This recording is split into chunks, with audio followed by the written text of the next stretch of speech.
Donc, bienvenue à tous. Merci de participer à ce webinar qui est la deuxième session sur la thématique sûreté de fonctionnement et sécurité dans l'embarqué. Ce webinar va traiter plus particulièrement aujourd'hui de l'analyse statique concernant les codes propriétaires et les open source. Comme je vous le disais, il fait partie d'une série de 4 webinars. Donc il y a eu une première session autour de la gestion des exigences, on y reviendra un petit peu plus tard. Je vous ferai un petit résumé. Et ensuite, il y aura deux autres sessions, une au mois de mai qui traitera de l'analyse dynamique cette fois-ci, par opposition à ce qu'on va traiter aujourd'hui. Et la dernière session qui aura lieu au mois de juin et qui traitera de la partie architecture logicielle et par middleware, c'est en fait les fonctions de sécurité qu'il faudrait rajouter dans une application pour la rendre sécure. Alors, avant de commencer, je me présente. Je suis Frédéric Maraval. Peut-être que certains d'entre vous me connaissent. Je suis responsable produit dans le département outils temps réel embarqué et qualité logicielle au sein de Easit. Easit est une société basée à Toulouse qui a été créée en 91 et qui fait partie du groupe industriel ICE. Et notre activité est vraiment les applications, les systèmes embarqués, les logiciels embarqués. Nous avons trois divisions dans la société, donc l'ABU temps réel et actuel dans lequel j'interviens, qui s'occupe de tous les outils de développement logiciel et les outils de test et de validation. On a un deuxième département qui est le département RIA, réseau industriel et automatisme, qui lui s'occupe de toutes les solutions de communication, protocoles de communication, systèmes d'analyse de bus pour les réseaux de terrain, pour mettre en communication tous les systèmes embarqués entre eux. Et un troisième département qui s'occupe, qui s'appelle production et test, et qui lui s'occupe de tous les outils de programmation physique de composants et des tests des cartes électroniques. Et tout cet ensemble de produits est fédéré par une approche de service que l'on a en termes de formation, d'assistance client, d'audit, de développement qu'on peut faire à façon, voire de campagne de test.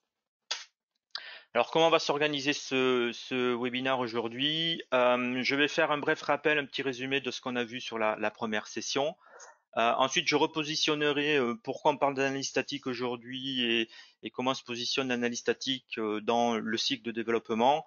Et ensuite, je parlerai plus dans le détail de trois niveaux d'analyse statique, ce qu'on appelle l'analyse statique syntaxique avancée et SCA pour la composition des logiciels, plutôt une orientation open source dans ce dernier cas.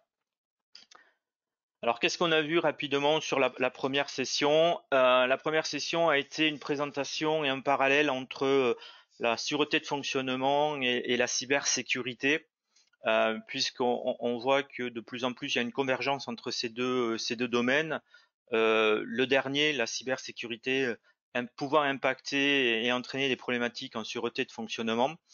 Et durant cette première session, on a fait une présentation et un parallélisme entre les normes de sûreté de fonctionnement, puisque là des normes existent. Alors c'est très intéressant côté développement et équipe parce que vous êtes guidé, vous avez tous les travaux que vous devez effectuer et les preuves que vous devez amener pour prétendre avoir un tampon d'un certain niveau de sécurité fonctionnelle sur votre applicatif. Et en face de ça, côté cybersécurité, pour l'instant, on n'a pas ou peu de normes, on a surtout des standards et des référentiels comme le référentiel ou les guides de bonnes pratiques de l'ANSSI, l'Agence nationale de sécurité pour les systèmes d'information, ou d'autres référentiels comme l'ISA Secure, les critères communs et ainsi de suite, qui donnent des guidelines pour développer une application en termes de sécurité, mais qui pour l'instant n'ont pas encore ou très peu d'aspects normatifs. Donc en fait, il y a ces bonnes pratiques et puis c'est à vous de mettre ça en musique et de tout implémenter. Et c'est le but de ces webinars, de vous aider à mettre ça en œuvre en fait. Alors ça évolue, si je prends qu'un seul exemple sur la partie sûreté de fonctionnement, par exemple l'ISO 26262, il y a des add-ons, chaque domaine chaque cœur de métier intègre la cybersécurité dans son aspect normatif. La 26.26.2, ils sont aujourd'hui avec un modèle et un framework qui est le SAE 21434, qui est en train de se mettre en place. Aujourd'hui, ce qui fait plus foi, c'est la version SAEJ 3061. La DO 178 a son pendant cyber avec la DO 326. Donc en fait, les normes de sûreté de fonctionnement intègrent leur volet de cybersécurité parce qu'en fait, c'est une défaillance pour eux comme une autre dont il faut tenir compte. Alors ces référentiels, qu'est-ce qu'ils donnent comme bonne pratique et qu'est-ce qu'on a vu dans ce premier webinaire? Mais une des premières exigences, c'est le terme, ou recommandation, ou très forte recommandation, voire quelque chose de mandatory, c'est de spécifier des exigences de cybersécurité. Et si on spécifie des exigences, il faut faire de la gestion des exigences. Donc une des premières thématiques par les référentiels cyber, c'est la gestion des exigences. Faire de la gestion des exigences, c'est pouvoir les identifier. Donc, c'est avoir des exigences de cybersécurité identifiées par des numéros uniques. C'est faire également de la traçabilité. C'est le lien entre toutes les exigences cyber jusqu'aux éléments de test que vous allez mettre en place pour tester ces exigences-là et couvrir ces exigences-là. Et ensuite, il y a deux autres points qui sont traités dans la gestion des exigences qui existent aussi en sûreté de fonctionnement. Là, il n'y a rien de nouveau, je dirais, c'est exactement la même démarche qu'en sûreté de fonctionnement, mais qui est peut-être plus formel ou plus fort en cybersécurité. C'est la gestion des impacts. Si vous faites des modifications, vous devez pouvoir très rapidement voir quels sont les impacts cyber que peuvent entraîner ces modifications. Et la notion de gestion de configuration, ça c'est la capacité à régénérer vos binaires de la même manière au bit près, notamment si en cas d'attaque vous devez remonter une config antérieure pour mettre le système fonctionnel, d'être capable de gérer vos configurations de manière très précise. Donc ça c'est ce qu'on a vu durant ce premier webinaire. Aujourd'hui, ce qu'on va traiter, c'est la partie analyse statique et pourquoi on parle d'analyse statique dans la cybersécurité en fait. Bah, si je reprends les référentiels, en plus de l'aspect gestion d'exigences, ces référentiels-là vont introduire en fait trois autres topics qui sont l'analyse statique. On va voir ce qu'on entend par analyse statique sur le code en cybersécurité, mais également ils vont parler de règles de codage pour la cybersécurité et on va parler pardon, de qualité logicielle en termes de calimétrie ou métrologie qu'on va devoir faire sur le code. On a exactement la même chose en sûreté de fonctionnement. En cybersécurité, c'est peut-être un petit peu plus explicite et formalisé, notamment la notion d'analyse statique. Ça, c'est quelque chose qui revient dans tous les référentiels et qui est pratiquement un passage obligé, qui est mandatory, parce que c'est l'un des moyens qui permet de détecter les vulnérabilités, notamment les vulnérabilités complexes. On verra un petit peu plus tard ce qu'on entend par là. Donc, la partie analyse statique est quelque chose de demandé par les référentiels cybersécurité. On va parler de trois niveaux d'analyse statique qui font partie un petit peu de ce qu'on appelle les technologies SAST. SAST, c'est pour Static Application Security Testing. Donc, c'est toutes les technologies, les techniques d'analyse statique qu'on va pouvoir faire sur son code. La première, c'est l'analyse statique dite syntaxique, qui est en fait la relecture linéaire de votre code. Donc, qui dit relecture du code, on parle là essentiellement et uniquement de code source. Ensuite, on va parler de la partie analyse statique avancée. Là, on est plus sur la création d'un modèle mathématique et on va étudier ce modèle-là pour en tirer des informations et faire de la détection, et notamment détection de vulnérabilité ou d'erreurs complexes.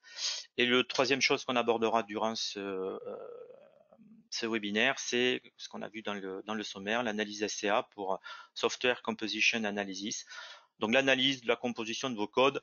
Là, ça a une très forte orientation et un focus quasi exclusif sur la partie open source, hein, qui intervient de plus en plus dans les applications embarquées.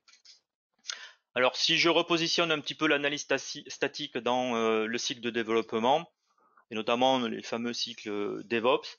Faire de la sécurité en DevOps, oui, c'est plus que recommandé, c'est fortement recommandé. Mais pour que ça soit efficace, il faut que la première chose, il faut que ça devienne une culture d'entreprise. Bien souvent aujourd'hui, de par différentes contraintes, notamment le time to market, la notion de sécurité, on en a conscience, mais c'est plus ou moins repoussé. On se focalise sur ce qu'on pense qui est important au départ, c'est-à-dire le fonctionnel, répondre que le logiciel réponde aux besoins exprimés par votre client ou par votre marketing, les temps de développement, et c'est des choses qui sont un petit peu décalées. Ça, il faut vraiment que ce soit quelque chose qui change en termes d'état d'esprit. Il faut que ça devienne vraiment quelque chose de culturel et qui soit mis en place dès le départ. Et c'est pas pour rien que dans le premier séminaire, on parlait de gestion d'exigence. C'est dès le démarrage du projet, il faut mettre en place la notion ou réfléchir cybersécurité. L'autre avantage de faire ça au plus tôt, c'est qu'en fait, tout le monde va pouvoir bénéficier à son niveau, l'équipe de test, l'équipe de développement par rapport à ceux qui font la définition des besoins, du retour d'expérience de toutes ces réflexions autour de la cybersécurité. La cybersécurité, c'est mouvant, c'est dynamique, et c'est en avançant de concert qu'on accroît ses connaissances et donc son expérience. Et puis ensuite, il y a une idée qui est que la cybersécurité, ben, ça a un coût. Alors c'est tout à fait vrai. Il y a un coût dans la cybersécurité, mais comme dans tout développement, c'est la même démarche. Plus tôt on commence et plus tôt on détecte des erreurs côté cyber comme en fonctionnel, moins ça va coûter à les corriger et moins de temps ça va prendre pour corriger le tour, au moins d'impact cela va avoir. Donc il vaut mieux dépenser un petit peu au départ dans le projet que plutôt se retrouver avec en exploitation une grosse erreur ou une attaque ou une vulnérabilité qui va être très très lourde à corriger et qui peut avoir beaucoup d'impact en fait. Ensuite, à quel niveau on peut positionner la démarche sécurité? Bon, en fait, on peut et on doit la positionner à tous les niveaux. Sécurité dans le code, c'est quand on développe, tout faire pour réduire la surface d'attaque de son logiciel. Voilà. Plus son logiciel est sûr, mieux on est protégé. Traiter la sécurité comme le code, qu'est-ce que ça veut dire tout simplement? C'est comme votre logiciel ou votre application, avant de démarrer, vous définissez des exigences fonctionnelles, non fonctionnelles. Ben, la sécurité, c'est la même chose. Il va falloir définir des exigences, des objectifs de sécurité. Et tout au long du cycle, il va falloir contrôler, vérifier qu'on est toujours dans ces objectifs et dans les niveaux de sécurité qu'on s'est fixé. Pardon. Et surtout en sécurité, le mot-clé, c'est l'automatisation. Si vous souhaitez que la sécurité intervienne tout au long du cycle et de manière continue et avoir le meilleur ROI de votre démarche cybersécurité, il va falloir automatiser le maximum de tâches pour que ce travail-là soit le moins lourd possible et le plus efficient possible. D'ailleurs, certaines activités, de toute façon, ne peuvent se faire qu'à travers des outils comme on verra. Et donc, c'est l'occasion d'automatiser vos process. Et ensuite, en fait, comme je le disais, ben, la démarche sécurité, si on veut passer d'une approche DevOps vers DevSecOps, c'est à tous les niveaux. Donc, c'est durant la phase de développement, il y a des activités de check et de détection de vulnérabilité. C'est là, à ce moment-là, développement et spécification, que si on détecte des erreurs, elles auront le moindre coût pour les corriger. Durant ou pour les équipes de test, là également, il y a des possibilités de faire des tests de sécurité. C'est là où on récupère généralement tous les morceaux de code, où on fait l'intégration. Donc c'est là qu'on peut être à mesure de détecter des vulnérabilités plus complexes avec certains types d'outils et certains types d'analyses. De même, côté déploiement, les gens qui s'occupent que du déploiement et qui n'ont que des binaires, ben, c'est pas parce qu'ils n'ont que des binaires qu'ils ne peuvent pas faire certains travaux de vérification ou de test côté cyber. On verra ça également un petit peu plus tard. Et tous les outils d'analyse, notamment d'analyse statique, je vous génère des rapports, vous donne certains niveaux de conformité. Bah, tout ça, ça peut vous aider à les intégrer quand vous faites vos revues et vous appuyer sur ces rapports-là pour amener certains niveaux de justification ou de niveau de sécurité que vous vous êtes fixé. Donc le résumé de ces slides-là, c'est la sécurité, c'est vraiment à toutes les étapes et on peut l'intégrer à tous les niveaux, d'où la notion d'automatisation. Donc si on rentre un petit peu plus dans le détail, qu'est-ce que c'est que l'analyse statique syntaxique? L'analyse syntaxique, vous pouvez l'assimiler ou prendre une image d'un correcteur orthographique comme votre correcteur dans Word en fait. Et ça va faire une relecture linéaire de votre code et ça va vérifier que ce que vous avez écrit est conforme à une certain vocabulaire, certaines orthographes, voire certaines grammaires que vous avez définies et sélectionnées, que vous avez souhaité utiliser. Donc la première chose que fait ce type d'analyse, c'est parfait pour tout ce qui est vérification de règles de codage. On va le voir juste après. Il y a des règles de codage en sûreté de fonctionnement, en fonctionnel, mais il y a des règles de codage également en cybersécurité. Vis-à-vis de ces règles de codage de certains standards, comme le CWE, ça va vous permettre de valider la conformité de votre code vis-à-vis de ces standards-là. Un autre point important, enfin intéressant que fait et que peut faire ce type d'analyse statique, ça va pouvoir réaliser des métriques qualité sur votre code, notamment pour résumer la complexité de votre logiciel. Et on verra l'importance de ce travail qualité logiciel en cybersécurité. Et comme ça fait une relecture complète de votre code, enfin si vous lui donnez tout le code à analyser, ça va avoir une vue un petit peu de l'architecture du design, donc l'arbre d'appel des procédures, les API que vous utilisez et ainsi de suite. Donc ça peut participer à la revue de design que vous faites régulièrement et vous assurer que ce que vous avez réellement implémenté ou la manière dont ce que vous avez implémenté correspond un petit peu à ce que vous souhaitiez faire. Ce type d'analyse-là, par contre, ne permet pas de détecter des failles complexes. Qu'est-ce qu'on entend par failles complexes? C'est des notions d'erreur runtime, par opposition au type d'analyse qu'on verra juste après, qui est l'analyse statique avancée. Donc ça, c'est très bien pour un aspect, on va dire, conformité, règle de codage, métrique comme type d'analyse. Comme on parle de règles de codage, qu'est-ce qui existe comme règles de codage en cybersécurité? Alors, au départ, il y a eu le CERT qui a fait tout un jeu de règles qui étaient multilangage, plutôt une orientation application, on va dire, gros applicatifs web, entre autres, d'où les langages. Et à partir de ces règles-là, l'ISO a fait une version qui est les Secure Coding Rules, donc un standard, un référentiel de règles de codage, qui sont repartis du CERT et du CERT-C, et qui ont fait une sélection de ce qu'ils appellent les règles les plus pertinentes. En fait, c'est surtout les règles qui sont les testables et réellement testables par les outils. Et donc, ils ont fait ce premier jeu. Ensuite, il y a un autre standard qui est peut-être très connu de certains d'entre vous, et notamment du monde automobile, parce que c'est là d'où il vient, qui est à la base un standard de sûreté de fonctionnement, qui est le MISRA, et qui, eux, ont parsé les règles Secure Coding Rules, qui ont regardé si déjà, par toutes les règles qu'ils implémentaient, ce qu'ils couvraient, donc un mapping règle à règle, ou qu'ils ont fait, et puis ils ont rajouté des règles qui trouvaient pertinentes aussi en cyber et qui n'étaient pas implémentées dans le MISRA. Donc il y a des évolutions dans la norme MISRA qui implémentent ces règles de codage cybersécurité.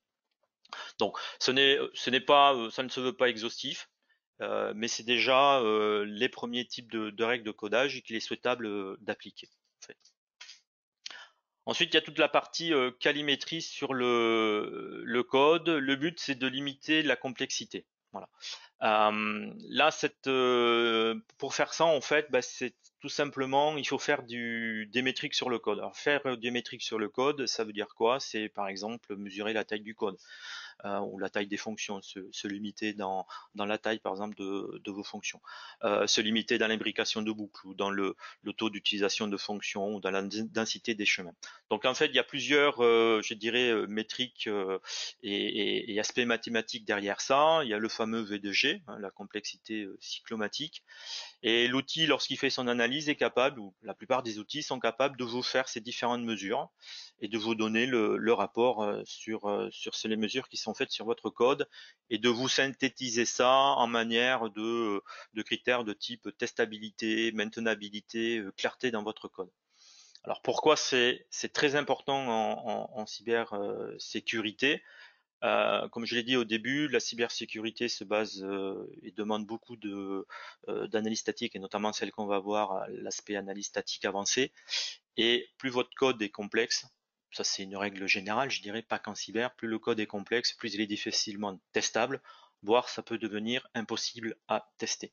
Donc il est très important d'avoir une démarche qualité en cybersécurité et ces métriques sont là pour ça. Alors pour faire tout ça, comment on peut le mettre en musique, si je peux m'exprimer ainsi. Pour tout ce qui est règles de codage, on peut le faire à la main. Vous pouvez effectivement relire tous vos codes à la main et puis voir si vous respectez vos règles de codage. C'est peut-être pas le plus optimum, puis c'est surtout risque d'erreur ou d'oubli, et ce n'est pas vraiment automatisable. Donc c'est peut-être pas la meilleure approche. Pour la partie complexité métrique, de toute façon, il n'y a que les outils qui vont permettre de faire ça. Donc ce type d'analyse statique, l'analyse syntaxique, il est préconisé de le faire à travers un outil. Et quand vous faites la sélection de votre outil, ce qu'il vous faut regarder comme critère, c'est quels sont les langages de programmation qui supportent, quels sont les standards et les référentiels en termes de règles de codage qui sont supportés. Très important, qui vous donne la possibilité d'écrire vos propres règles, parce qu'il y a beaucoup de règles métiers que vous allez devoir ou que vos clients vont vous demander éventuellement d'intégrer, donc de pouvoir le customiser. Et le gros intérêt quand même de cette approche d'analyse statique syntaxique par rapport à la suivante, c'est que ça génère peu de faux positifs. On verra un petit peu plus tard ce que c'est qu'un faux positif. Voilà. Donc privilégier l'utilisation et l'approche par un outil. Comme on distribue des outils, nous en distribuons, notamment la suite LDRA, donc on pourra répondre à ce type de questions. Le deuxième type d'analyse, c'est l'analyse statique avancée. Alors, qu'est-ce qu'on entend par analyse statique avancée? On va faire une représentation, l'outil va créer un modèle mathématique, ce qu'on appelle la représentation arbitraire de votre code. Et à partir de là, il va pouvoir en déduire certaines informations, et notamment, comme information, tous les chemins d'exécution possibles. Donc vous comprenez la notion de qualité logicielle précédemment citée. Pour simplifier le travail de l'outil, pour qu'il puisse déterminer tous les chemins, plus le code est simple et moins il est complexe, mieux c'est, plus on aide de l'outil. Donc dès qu'on développe et qu'on fait son design, penser au test, c'est quand même important.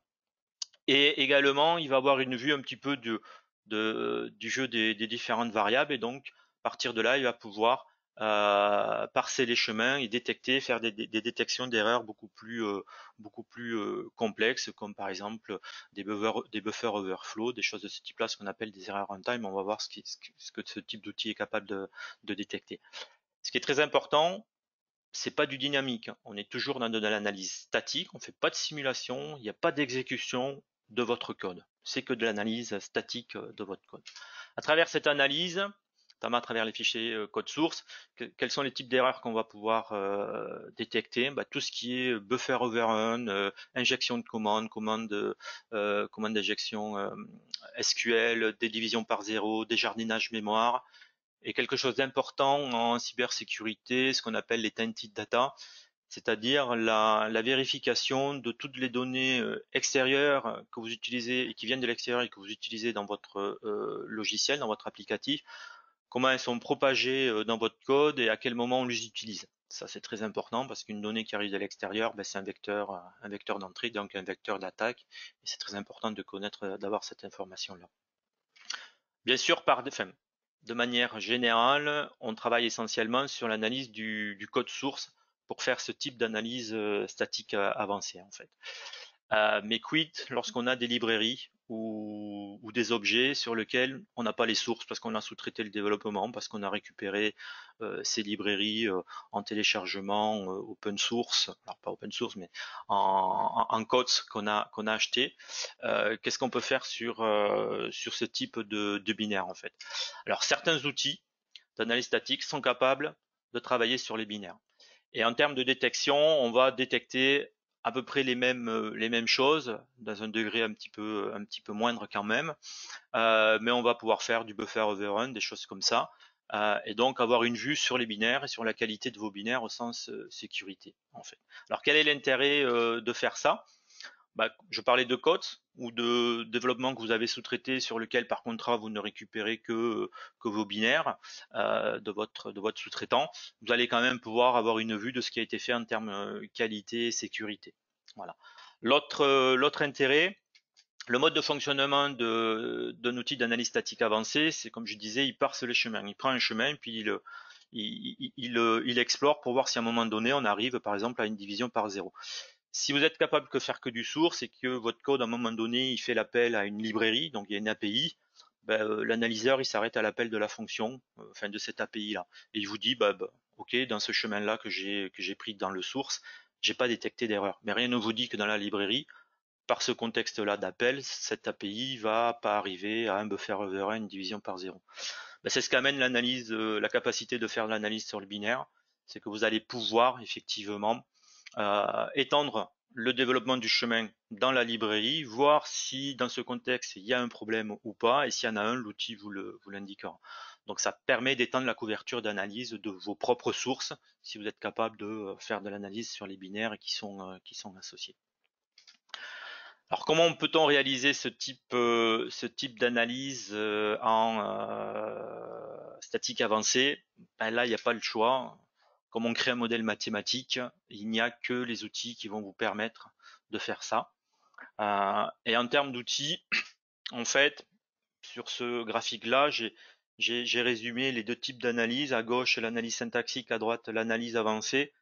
Et le but de ce graphique, c'est de vous montrer un petit peu le type d'erreur qu'on va pouvoir et objectif qu'on va atteindre avec les différents outils. Donc, comme j'ai dit précédemment, en analyse syntaxique, c'est essentiellement règles de codage et calimétrie. Et en analyse avancée, on va faire tout ce qui est ce qu'on appelle détection d'erreurs runtime et de vulnérabilité. Et on peut aller très très loin, c'est-à-dire que même si vous avez des noyaux, on va pouvoir traiter des aspects de concurrence, analyser l'ensemble de vos codes, que ce soit côté source, mais également côté binaire. Donc nous, la plateforme sur laquelle on intervient s'appelle CodeSonar. Et quand vous devez et que vous souhaitez utiliser un outil d'analyse statique avancé, il y a des caractéristiques et des critères à tenir compte. Alors qui sont difficilement à appréhender, tout simplement parce que les fabricants d'outils eux-mêmes ne communiquent pas trop sur ces critères-là. Il y a trois critères en fait qui sont le rappel, la précision et la performance. Bon, la performance, elle parle d'elle-même, c'est les temps d'analyse, donc c'est la rapidité d'analyse de l'outil. Le rappel et la précision font référence à ce qu'on appelle les faux positifs ou les faux négatifs. Ça, c'est très important. J'ai mis un petit tableau pour repositionner ça, qui est assez parlant. Les faux positifs, c'est l'outil, il n'y a pas d'erreur dans votre logiciel, mais l'outil vous détecte une erreur ou vous met une alerte en fait. Donc en soi, c'est pas dangereux parce que il vous dit une erreur qui n'existe pas. C'est pénalisant parce que ça vous fait traiter cette erreur-là, donc vous perdez un petit peu de temps pour dire ben non, c'est pas une vraie erreur. Et à l'opposé, vous avez le faux négatif, c'est-à-dire c'est la présence d'une vraie erreur, alors fonctionnelle ou cyber, de toute façon, c'est le même principe, mais l'outil, vous, ne la détecte pas en fait. Alors ça peut être, enfin, c'est très dangereux parce que vous pouvez laisser passer une vraie erreur qui, lorsque le produit sera en exploitation, risque de vous faire une faille. Et si à ce moment-là vous êtes attaqué et vous voyez la faille qu'à ce moment-là, le coût pour la corriger va être très très lourd en fait. Le temps et le coût en fait. Donc le rappel et la précision, en fait, ça joue et ça fait référence à ces deux aspects, faux positifs et faux négatifs. On peut imager le rappel et la précision par un filet de pêche, et vous filtrez votre code avec ce fichier-là. La précision, ben, c'est vous utilisez un filet avec de grosses mailles en fait. Donc effectivement, quand il détecte quelque chose, généralement, c'est à très forte probabilité que c'est vraiment une vraie erreur qui est détectée. Et donc il y a peu de faux positifs. L'inconvénient de cette approche-là, c'est que comme vos mailles elles sont larges, ben, il y a plein d'autres erreurs et de vraies erreurs qui peuvent être cruciales ou critiques qui risquent de passer à travers. Le rappel, ben, c'est le contraire, vous utilisez pour filtrer votre code un filet avec des petites mailles. Donc là, vous êtes assuré de voir tout passer en termes d'erreurs, donc d'avoir très peu ou pas de faux. Alors, pas de faux négatifs, aucun outil ne s'engagera sur ça, à part les prouveurs ou l'analyse formelle en fait, mais très peu de vraies erreurs qui passeront à travers. Le corollaire à ça, c'est que du coup, vous allez avoir un taux de faux positifs qui va être plus important parce que il va vous détecter ou vous alerter sur des erreurs potentielles qui ne peuvent pas arriver dans votre code, ne serait-ce que par l'aspect physique du système que vous êtes en train de gérer. Certains cas ne sont pas possibles. Et ces deux paramètres, rappel, précision, c'est une sorte d'ou exclusif. Hein. Soit on est bon dans l'un, soit on est bon dans l'autre. Être très bon dans les deux, ce n'est pas possible. Alors tout le but de l'outil et surtout de l'implémentation, de la configuration de l'outil ou des analyses que vous faites avec l'outil va être suivant le moment où vous intervenez, développement, test, déploiement, quelles sont la configuration, les checkers que je mets en route dans mon outil pour détecter tel ou tel type d'erreur suivant ce que je veux avoir comme objectif. Par exemple, un développeur, lui, ce qu'il aime bien, c'est un outil qui travaille sur la précision parce qu'il a peu de faux positifs, donc peu de temps à passer à checker les erreurs et puis il peut se focaliser sur son travail premier, si on peut l'appeler ainsi, c'est écrire du code en fait. Voilà. Des gens qui sont plutôt qualité ou en test cyber, eux préfèrent un outil qui est accès rappel pour être sûr de ne rien laisser passer. Voilà. Donc voilà un petit peu les critères qu'on va avoir en termes de sélection sur un outil d'analyse statique avancé. Ensuite, le troisième volet, c'est l'analyse statique dite SCA, donc pour Software Composition Analysis, qui est vraiment axé open source. Alors déjà, l'état des lieux, un petit état des lieux d'open source dans l'embarqué, c'est sûr que c'est quelque chose qui a explosé. L'utilisation d'open source dans les applicatifs embarqués, même des applicatifs orientation safety est très très important aujourd'hui. En termes d'intégration, et je dirais, si on sonde un petit peu les gens qui utilisent des open source, ils ont généralement une bonne vue de ce qu'ils ont implémenté eux-mêmes.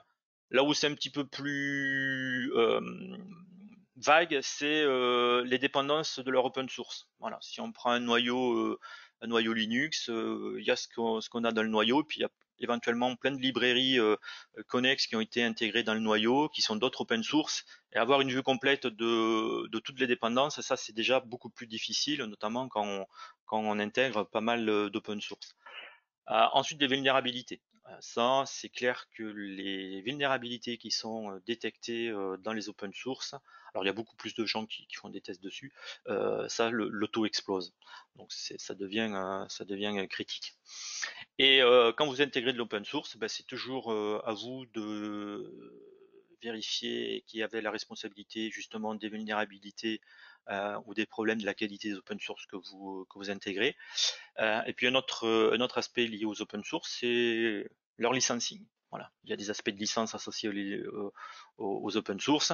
C'est quand même bon de savoir quel type de licence est intégré et voir si elle n'est pas contraire, soit un choix politique interne de votre direction, soit une politique que vous a qu'interdit votre client en termes d'open source. Donc ça, c'est de votre responsabilité. Donc l'outil d'analyse SCA, en fait, c'est faire ce travail-là. Le but premier, c'est d'analyser votre code pour en créer l'inventaire de tous les composants open source, d'où la notion de composition. Et une fois qu'on a fait cette analyse-là et qu'on a fait tout l'inventaire, c'est récupérer les informations associées, donc les aspects de licensing, toutes les dépendances et toutes les vulnérabilités connu. Et le mot connu est très important dans cette approche-là, en fait. Et on va voir comment on peut connaître une vulnérabilité dans un code de open source. Et donc, cette approche-là est vraiment dédiée au monde open source, en fait. Alors, comment ça marche la détection d'une vulnérabilité dans le monde de l'open source? Dans le monde de l'open source, il y a des gens qui, leur travail, ce n'est que de tester, valider les open source et ils regardent ça, ils checkent l'aspect open source. Quand un de ces personnes-là sur un logiciel open source détecte une erreur, alors fonctionnelle ou de cybersécurité, en l'occurrence c'est ce qui nous occupe aujourd'hui, la première chose qui va avertir l'équipe en charge du projet. Voilà. Nous, on a trouvé telle faille dans votre code, en fait. Une fois qu'on a fait ça, cette équipe généralement demande un numéro au CVE, donc l'organisme limite, d'affectation de cette vulnérabilité. Et puis de leur côté, ben, ils mettent en route normalement tout ce qui est travaux pour le corriger, donc dans les trackers, les solutions de trackers de bugs et ainsi de suite. Et là, il y a une période de grâce entre guillemets, c'est-à-dire qu'au niveau du CVE, rien ne bouge, le numéro est affecté mais n'est pas publié, et généralement c'est de l'ordre, si ça n'a pas changé, de 90 jours. Au bout de 90 jours, généralement ça laisse le temps de corriger, de donner des fixes. Là au niveau du CVE, ça devient public et c'est diffusé dans les bases, notamment les bases internationales, les bases NVD. Voilà. Où il y a la liste de toutes les vulnérabilités pour tous les open source qui ont été testés avec leur patch, avec leur version et ainsi de suite. Et normalement, votre travail, si vous êtes utilisateur d'open source, c'est de regarder quelles sont les vulnérabilités à travers de ces bases-là liées aux open source que vous utilisez. Juste pour la petite histoire, sur le mois de mars, hein, pratiquement 60% des vulnérabilités qui ont été détectées dans les open source sont d'un niveau très haut, voire critique. Donc ce travail-là de recherche de vulnérabilité connue ou de vérification est quand même très important. Donc à partir de ce constat-là, qu'est-ce qu'on peut faire? Ben, première étape, enfin, premier choix, c'est de ne rien faire, dire bon, je fais confiance à l'open source que j'utilise. C'est peut-être pas le meilleur choix, mais c'est un choix.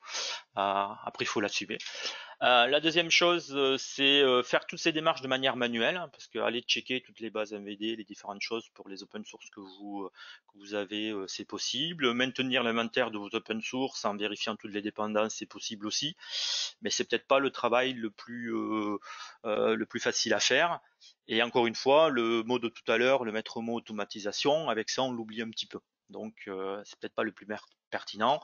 Et bien sûr, la dernière étape, c'est l'automatisation. Donc, il y a des outils qui font ça, ce sont les analyseurs SCA, et les capacités ou les fonctions de ces outils-là, ça va être, donc, comme je disais, de faire l'inventaire, récupérer toutes les informations, notamment de licensing sur vos open source, avec toutes les dépendances. Je vous générer des rapports que vous allez pouvoir réutiliser dans vos différents travaux et justifications que vous allez devoir éventuellement donner côté cybersécurité. Participer, c'est-à-dire vous pouvez les associer à vos IDE, à vos browsers web et autres pour faire de l'approbation automatique des open source. Par exemple, dire moi je n'accepte pas un logiciel open source d'un certain niveau de licence GPL. Bah, si on essaye de télécharger, l'outil vous dira non, désolé, là ça respecte pas, vous n'avez pas le droit. Donc aider les gens qui sont à la recherche des open source pour faciliter ce travail d'intégration. Et quelque chose de très important pour certains des outils, c'est la notion de prioritisation.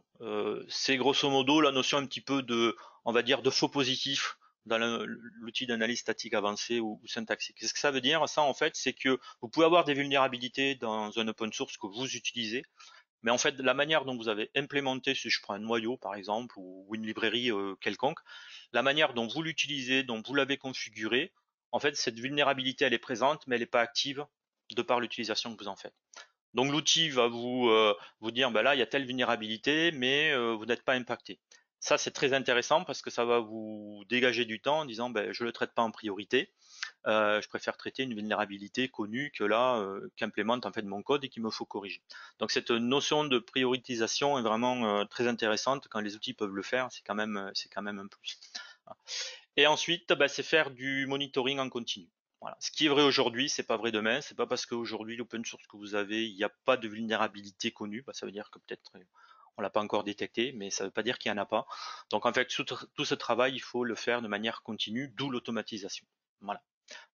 Euh, et c'est ce qui conclut la partie analyse statique et le webinar. Et pour terminer, je vais juste vous présenter les thématiques qu'on va aborder avant de passer sur la session Q&A du prochain webinar, qui va être l'approche dynamique en opposition à l'aspect statique. Donc on parlera, alors je dirais, ces termes-là sont pas nouveaux: test fonctionnel, test unitaire, test d'intégration, extreme testing, petite introduction rapide sur le pentest. Donc tout ce qui est test dynamique et comment il s'intègre et comment il participe à la notion de cybersécurité. Là, on revient vraiment pleinement sur le parallèle sûreté de fonctionnement et cybersécurité. Voilà, j'en ai terminé. J'ai été un petit peu long, mais je m'en doutais. Donc, on va passer à la partie Q&A. Alors, je vous demande juste de quelques secondes, le temps que je récupère toutes les questions et que je commence à y répondre. Hop. Alors, première question. Quel rapport entre qualité logicielle et cybersécurité? Alors, comme on l'a vu tout à l'heure, le rapport, enfin, pour moi, il est direct. Comme toute une partie d'analyse est faite par des outils et on parle de chemin possible d'exécution, c'est vraiment prépondérant d'avoir une démarche en cybersécurité, d'avoir une démarche de qualité logicielle associée pour avoir le code le plus simple possible, pour faciliter les outils durant l'analyse, parce que sinon on peut arriver à des situations où l'outil ne peut pas analyser en fait, ou ne peut pas faire une analyse des plus complètes, donc des plus pertinentes. Donc la notion de qualité logicielle et de cybersécurité, c'est vraiment lié et prépondérant en fait. Alors ensuite, deuxième question, slide 20. Quand on ne récupère que des binaires, souvent on n'a pas aussi le droit de procéder à leur rétro-engineering. L'analyse statique n'est pas une forme de rétro-ingénierie. Alors, oui, oui et non. Oui, effectivement, c'est du rétro-engineering dans le sens où pour faire de l'analyse binaire, on est obligé de décompiler le code. Voilà, on décompile le code, enfin on le désensemble plutôt. Une fois qu'on l'a désassemblé, on reconstruit ce modèle et ensuite on parse les chemins. Donc au niveau de l'outil en lui-même, oui, il fait du rétro-engineering. Par contre, il ne donne aucune information côté utilisateur. C'est-à-dire que vous n'allez pas voir une trace de code désassemblé. Il va juste vous indiquer éventuellement, suivant le niveau de licence de l'outil que vous allez avoir, que dans tel chemin, vous arrivez à telle erreur et que ça se trouve à tel niveau dans la librairie. Voilà. Mais il ne vous donne pas accès au contenu de la librairie. Mais oui, on est dans une forme de rétro-engineering qui est qui est obligatoire pour faire ce type d'analyse. Voilà. Après, effectivement, contractuellement, ça serait des choses à regarder. Mais après, vous pouvez avoir, enfin, c'est deux choses qui sont contradictoires, c'est-à-dire on peut pas à la fois vous demander, notamment en termes de certification, de tout prouver, même dans les objets, et d'un autre côté, de vous interdire d'analyser l'objet. Ou alors, bah, c'est que bah, c'est pas la bonne librairie, il faut revoir les choix si ces aspects contractuels sont vraiment ou l'aspect juridique est vraiment très important. Mais encore une fois, l'outil ne vous donne pas accès au contenu de la librairie. Lui le décompose, mais il s'arrête à ce niveau-là. Question suivante. Quelles règles de codage utiliser? Je dirais, alors pour l'instant, il n'y a pas encore de normes cybersécurité. Les normes de cybersécurité ou les standards aujourd'hui ne donnent pas effectivement, ne vous disent pas il faut utiliser le MISRA, il faut utiliser le C-Secure et ainsi de suite. Ce qu'on vous dit, c'est vous devez en utiliser. Alors, ce qui arrive souvent, ce que nous on voit, c'est que, notamment en automobile par exemple, bah, il y a le MISRA, il y a les add-ons du MISRA. Donc là, on va vous imposer plus ou moins les règles de codage à mettre en place. Si vous êtes totalement libre, je dirais le C Secure, c'est le minimum. Et ensuite, c'est là où nous, on peut vous assister sur comment faire les choix, mais c'est un petit peu comme en sûreté de fonctionnement, quelles règles de codage à implémenter, pourquoi. C'est en relation un petit peu avec vos objectifs. Ce qu'on a vu dans le premier séminaire aussi, enfin la première session, c'est qu'on a parlé analyse de risque. Donc c'est un petit peu voir comment vous vous positionnez par rapport à cette analyse de risque et donc les objectifs sécurité que vous vous mettez. Et à partir de là, ça peut donner un cadre en termes de règles de codage à utiliser et à pousser. Ensuite, je vais prendre, vu l'horaire, une dernière question. Pour toutes les questions, parce qu'il y en a quand même un lot, je vous ferai des réponses par email. Alors, généralement, les librairies open source, parler de l'analyse SCA pour les librairies open source. Est-ce qu'on ne peut pas faire de l'analyse type syntaxique ou avancée sur ce type de librairie? Dans le principe, oui, notamment en open source, on a les sources, donc on pourrait appliquer de l'analyse syntaxique ou avancée. La problématique qu'il peut y avoir, c'est que on peut avoir des tailles de librairie et de code qui sont très importants, donc des temps d'analyse qui vont être relativement longs, mais pourquoi pas. Et ensuite, là aussi, ça va être aussi, enfin, ça dépend un petit peu de votre objectif ou de ce qui vous est imposé. C'est si la librairie ou si votre code, ce code-là open source a été développé dans une approche un petit peu de test et notamment de complexité, par exemple. Vous allez pouvoir faire des choses. Alors ça va prendre du temps. Il y a l'aspect faisabilité, mais ça peut réussir. Si le code n'a pas été développé dans cet esprit-là, et par exemple que vous recherchez une conformité par rapport à des règles de codage et que la librairie que vous avez utilisée n'a pas été développée dans ce cas-là, vous n'allez pas être conforme. Alors ça vous donne déjà une idée sur le choix de cette librairie. Est-ce que c'est celle qu'il me faut, vu qu'elle n'est pas conforme par rapport à d'autres exigences qui est à côté de mon logiciel, de mon projet. Donc oui, on peut les appliquer quand on a les sources, quand on a les binaires et que le binaire est important, c'est encore plus long. Donc là, c'est quand même l'approche SCA qu'il faut favoriser. Parce que le travail de la communauté au niveau de la qualité des open source est quand même très bon et les vulnérabilités ou les erreurs sont assez enfin, rapidement trouvées. Donc si vous utilisez beaucoup d'open source, privilégiez une approche plutôt SCA que repasser un outil d'analyse statique sur le code. Sauf cas où vous avez des critères de sécurité ou de safety très poussés et que là, un safety, de toute façon, on va vous demander de tout prouver, de tout tester, donc vous n'aurez pas le choix. Et en sécurité, également, on pourra peut-être vous imposer certaines choses aussi. Donc dans le principe, oui. En termes de faisabilité, ouais, ça va dépendre un petit peu de la taille du code. Voilà. Et de ce que vous allez récupérer en termes de sources. Voilà, je suis désolé, j'ai déjà débordé de quelques minutes par rapport au temps imparti et j'essaie d'être strict dans les timings. Je vous remercie à nouveau d'avoir participé à notre webinaire. Toutes les questions, je vous répondrai d'ici quelques jours par email. Ce webinaire a été enregistré, donc on vous mettra à disposition l'accès au webinaire, à l'enregistrement et éventuellement également aux slides de ma présentation. Encore une fois, je vous remercie et vu le contexte, restez safe et au plaisir de vous voir éventuellement dans la troisième session. Bonne journée à tous, à très bientôt, au revoir.